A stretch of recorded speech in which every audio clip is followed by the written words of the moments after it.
सभी को मेरा नमस्कार। बता दीजिएगा कि मेरी आवाज़ सही आ रही है क्या? सभी को मेरा नमस्कार। बता दीजिएगा कि मेरी आवाज़ सही आ रही है क्या? सभी को मेरा नमस्कार। बता दीजिएगा कि मेरी आवाज़ सही आ रही है क्या? सभी को मेरा नमस्कार। बता दीजिएगा कि मेरी आवाज़ सही आ रही है क्या? सभी को मेरा नमस्कार। ठीक है।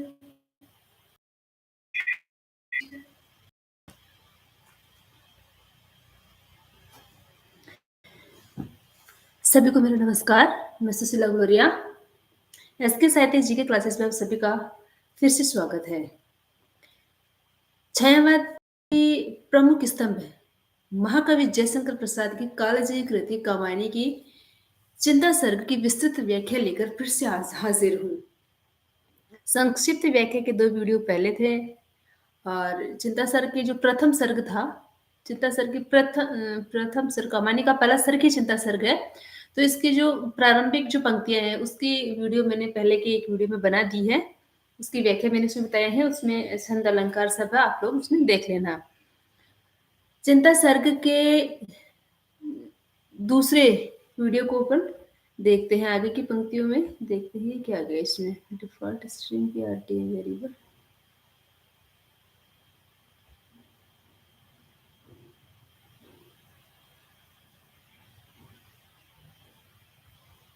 देखते हैं।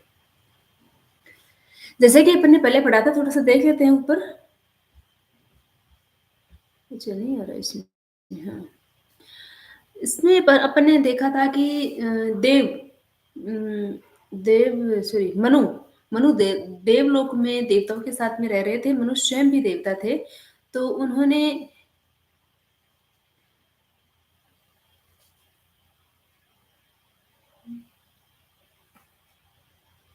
एक मिनट, बीच में क्या आ रहा है इसमें? थोड़ा-सा सेटिंग में कुछ आ रही है, मैं देख लेती हूँ एक बार।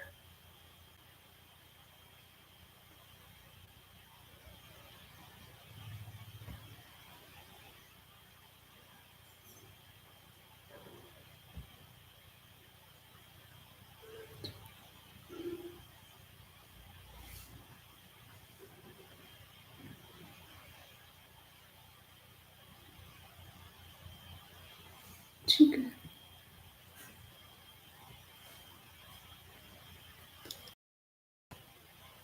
मनु शिला के ऊपर अकेले बैठे हैं चिंतामग्न अवस्था में। जल प्रलय से संपूर्ण देव सृष्टि का विनाश हो जाता है और विनाश के बाद में एकमात्र मनु नौका के ऊपर बैठकर जो बच जाते हैं तो वो हिमालय की ऊंचे शिखर पर आकर एक शिला पर शीतल छाया में बैठ जाते हैं और वहां पर नाम को एक महावट नामक की चट्टान के वो बांध देते हैं।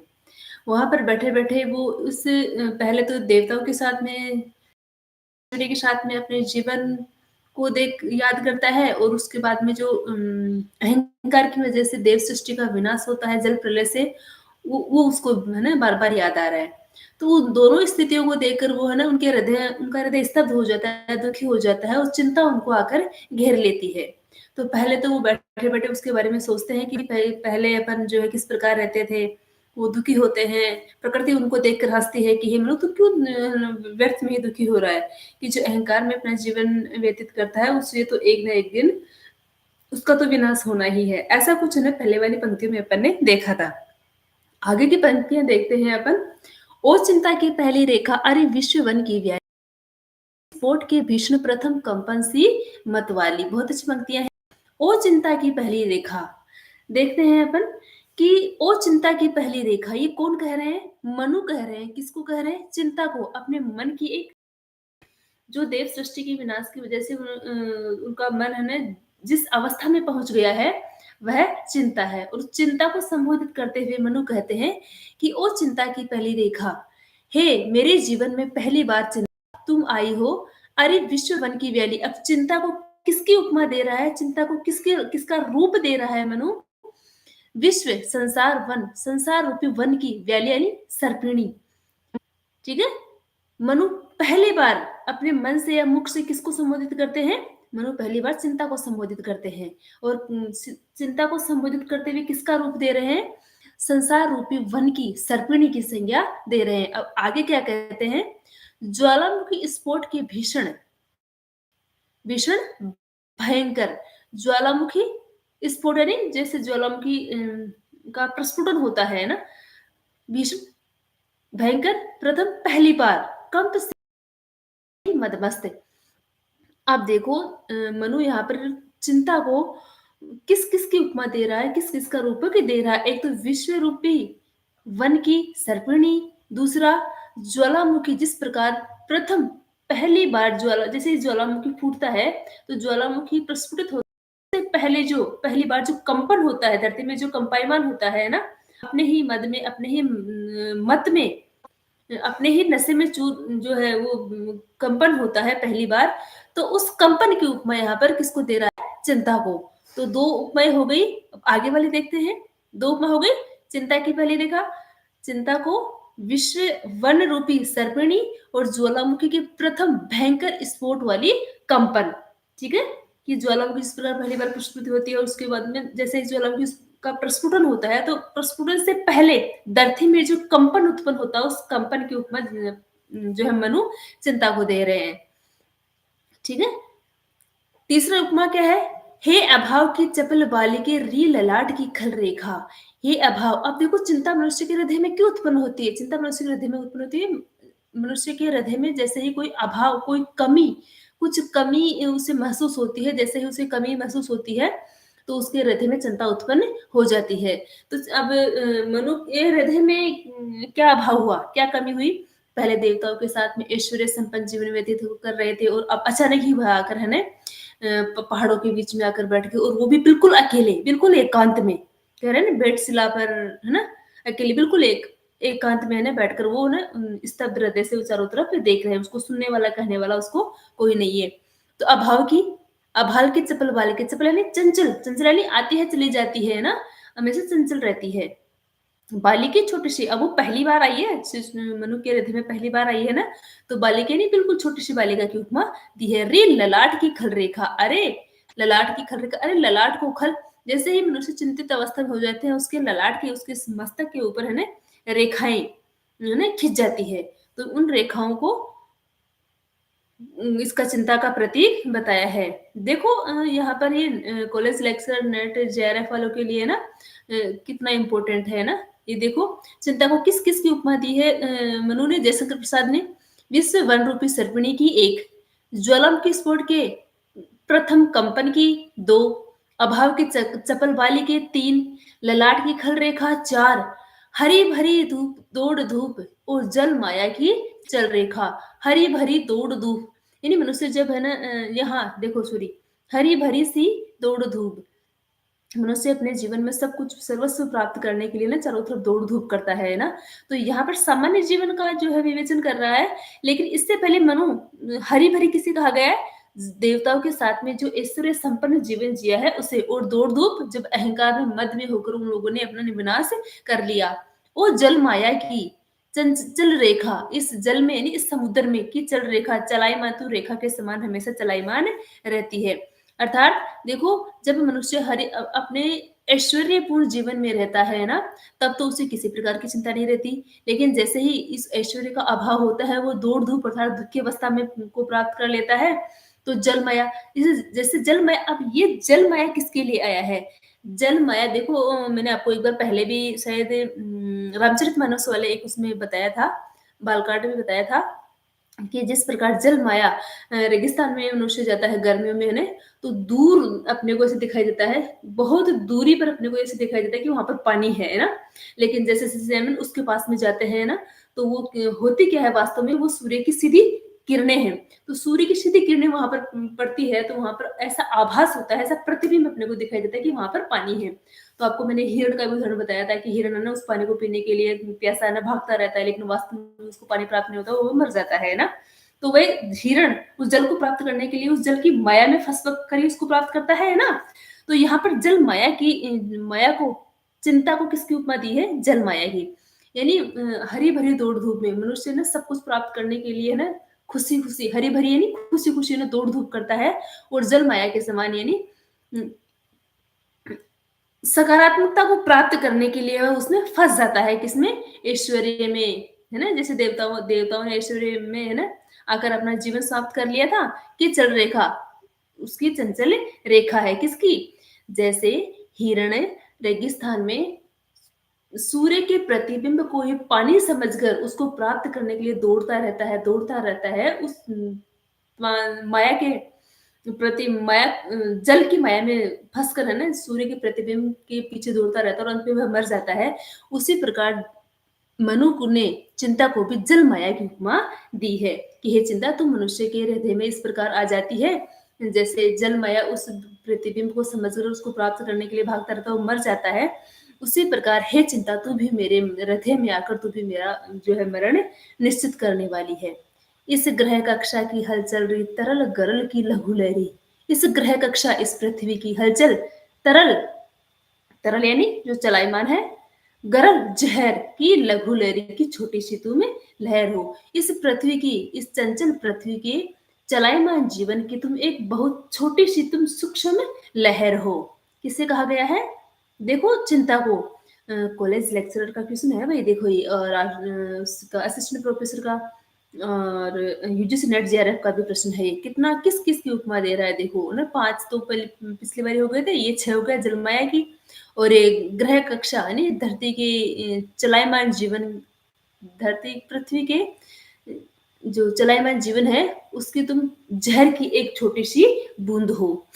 ज़रा अमर जीवन की ओर न कुछ सुनने वाली बहरी, हे बहरी, हे नहीं सुनने वाली, ज़रा यानी जो वृद्धावस्था को प्राप्त कर लेता है, अमर अमर जीवन, ले अमर जीवन को भी तुम वृद्धावस्था में ला देने वाले देखो चिंता को और किसकी उपमा दी है मनु ने कि हे चिंता तू तो अमर जीवन को भी मृत्यु को प्राप्त कर देने वाली हो और न कुछ सुनने वाली बहरी अरे तुम तो बहरी हो तुम तो किसी का कुछ भी नहीं सुनती तू तो अमर जीवन को भी है ना मृत्यु को प्राप्त करा देती हो बुढ़ापा उसमें उसके जीवन में ला देती हो जरा शब्द वैसे तो बुढ़ापा के लिए आया है लेकिन यहाँ पर अपना अमर जीवन है तो अपन यहाँ पर मृत्यु को अर्थ लेंगे अरे व्याधि की सूत्रधारिणी अरे अरे व्याधि शारीरिक बीमारियां सूत्रधारिणी जन्म देने वाली अरे ओरे आधी मानसिक बीमारियां मधुमेह जहरीला सॉरी मधुमेह मीठा सा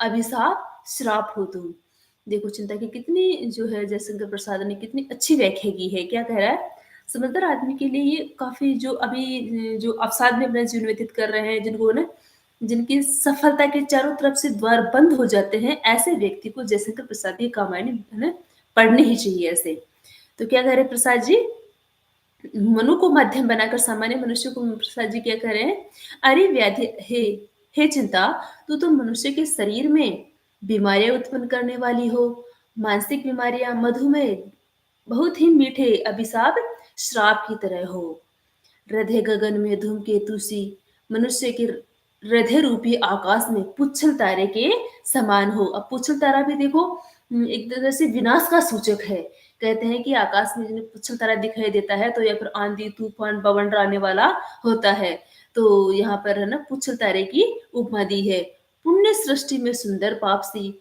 ये जो सृष्टि है बहुत ही पवित्र है, इस पवित्र सृष्टि में भी तुम है सुंदर पाप के समान हो। मनन करवाएगी तू कितना, हे चिंता, तू मुझे और कितना मनन करवाएगी, तू मेरे मन में और कितना दुःख उत्पन्न करेगी। मनन यानी चिंतन, तू कितनी बार तू अपने बारे में मुझे है ना मनन करवाएगी।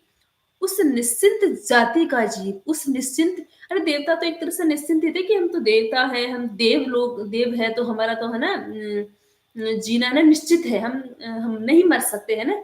तो मरने के बारे में वो बिल्कुल भी है ना ऐसे नहीं सोचते थे कि हम तो अमर है, इस ये सोचकर वो निश्चिंत रहते थे। तो ये कह रहे हैं मनु कि उस निश्चिंत जाति का जीव, जो देवलोक था, वो तो हमेशा निश्चिंत ही रहते थे अपने जीवन को लेकर है ना।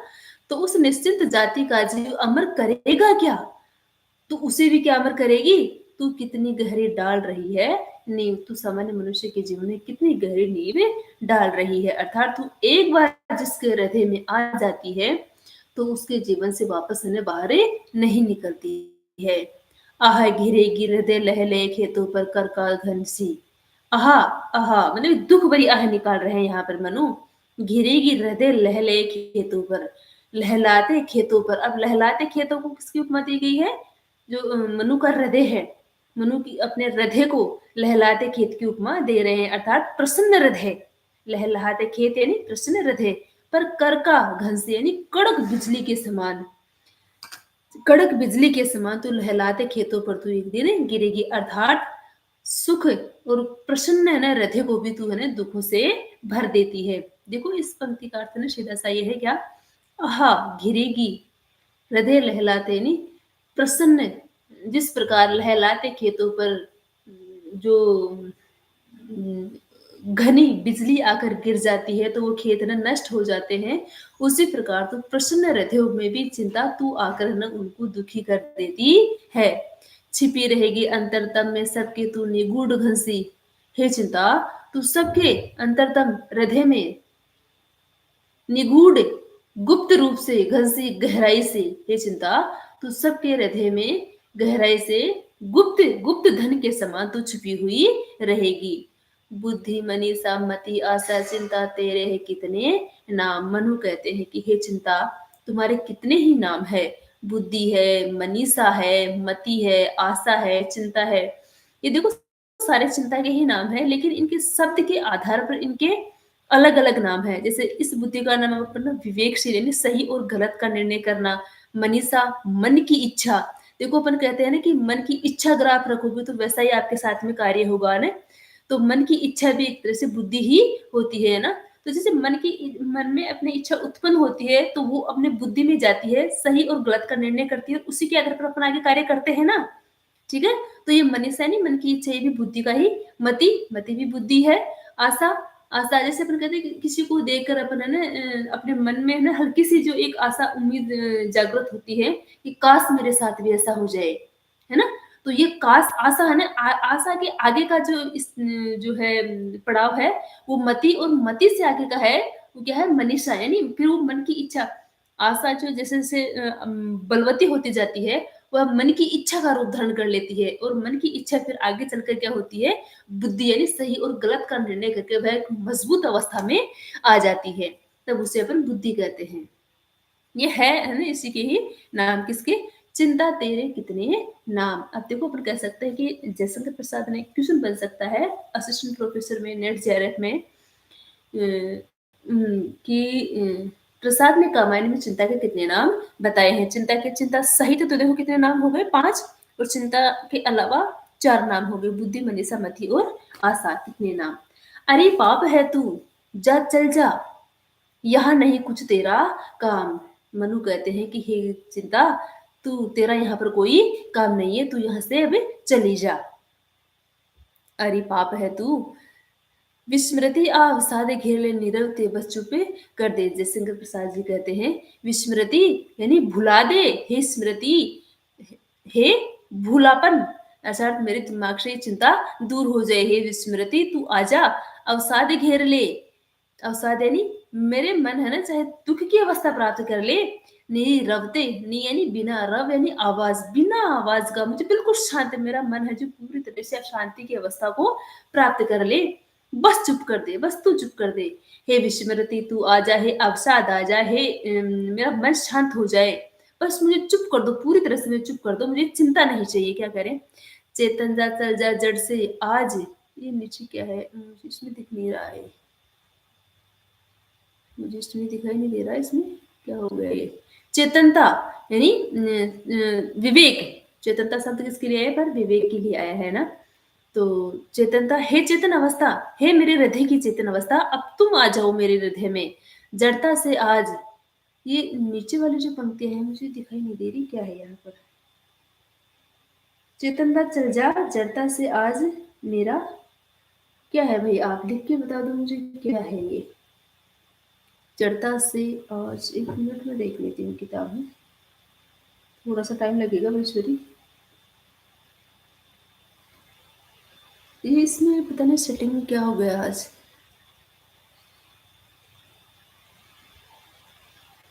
देख लेती हूँ 1 मिनट किताब में, थोड़ा सा 1 मिनट टाइम लगेगा, वापस आती हूँ 1 मिनट में।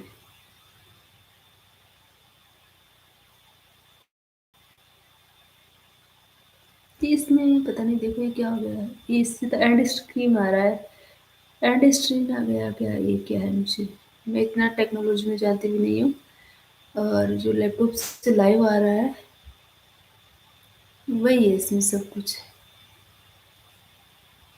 ये देखो, देख लेती हूँ एक बार इसमें।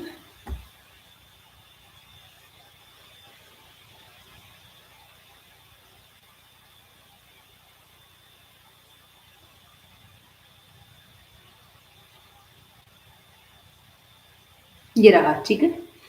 चेतनता चल जा, जड़ता से आज शून्य मेरा भर दे।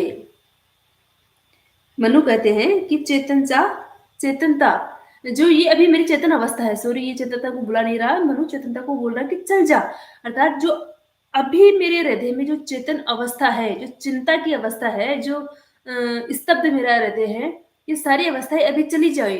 अभी तुम मेरी इस हृदय से ये जो अवस्थाएं है वो चली जाए। जड़ता से आज शून्य मेरा भर दे, शून्य यानी मेरे हृदय में, मेरे दिमाग में अभी मुझे कुछ भी नहीं चाहिए, ये सारी बातें मेरे से दूर हो जाए। बहुत ही अच्छी पंक्ति है ये, देखो, एक तरह दूर हो जाए यानी ये चेतनता है, चिंता है, ये मेरे हृदय से विलुप्त हो जाए। जैसे कि प्रसाद जी कह रहे हैं, मनु के माध्यम से सामान्य मनुष्य को संबोधित करते हुए कहते हैं क्या, कि इस प्रकार जड़ता की भावना को आमंत्रित करके मनु अपने हृदय में उठने वाली समस्त हलचलों को शांत करना चाहते हैं। सारी हलचलें जो स्तब्ध है, कभी कभी दुखी है, कभी चिंतित है ना, और अपने समस्त चेतना को विलुप्त होती हुई भी देखना चाहते हैं, ताकि उन्हें किसी भी प्रकार के शारीरिक या मानसिक व्यथा की अनुभूति ना हो। बहुत ही अच्छी पंक्तियां है, देखो, ठीक है। इसकी सेटिंग है ना मेरे को बैठ नहीं है, क्योंकि देखो इसको जैसे ऊपर करती हूँ ना, तो ये एंड स्ट्रीम आ रहा है, तो अभी जस्ट इसको मैं ना बंद करके फिर से आती हूँ लाइव में। Thank you.